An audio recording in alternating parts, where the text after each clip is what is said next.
like many others. I did not see it coming. But William is a scientist, and he saw it coming. He saw it sooner than I did, is what I mean. William is my first husband. We were married for 20 years, and we have been divorced for about that long as well.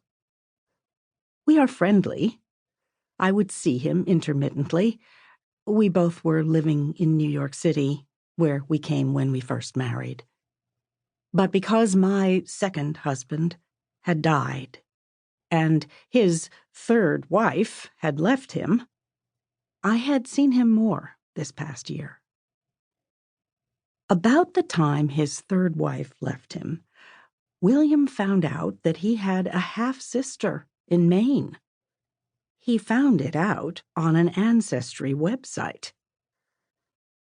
He had always thought he was an only child, so this was a tremendous surprise for him, and he asked me to go up to Maine for 2 days with him to find her. And we did. But the woman, her name is Lois Bubar, well, I met her, but she did not want to meet William. And this made him feel very terrible. Also, on that trip to Maine, we found out things about William's mother that absolutely dismayed him. They dismayed me as well.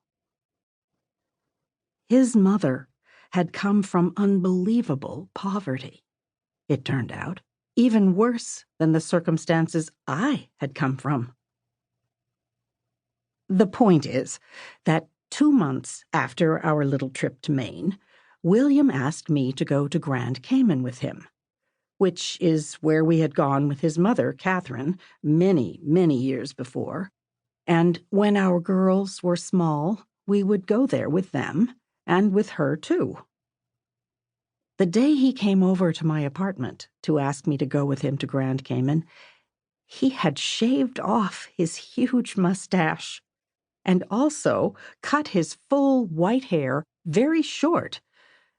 And only later did I realize this must have been a result of Lois Bubar's not wanting to see him, plus everything he had learned about his mother.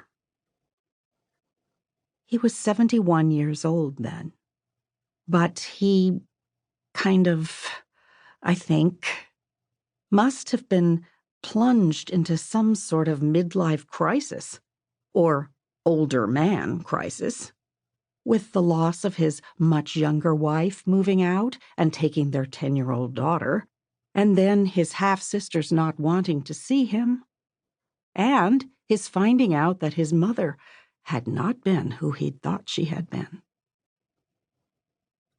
So I did that. I went to Grand Cayman with him for 3 days in early October. And it was odd, but nice. We had separate rooms, and we were kind to each other. William seemed more reticent than usual, and it was strange for me to see him without his mustache. But there were times when he threw his head back and really laughed. There was a politeness to us that was consistent. So it was a little strange, but nice. But when we got back to New York, I missed him. And I missed David, my second husband, who had died.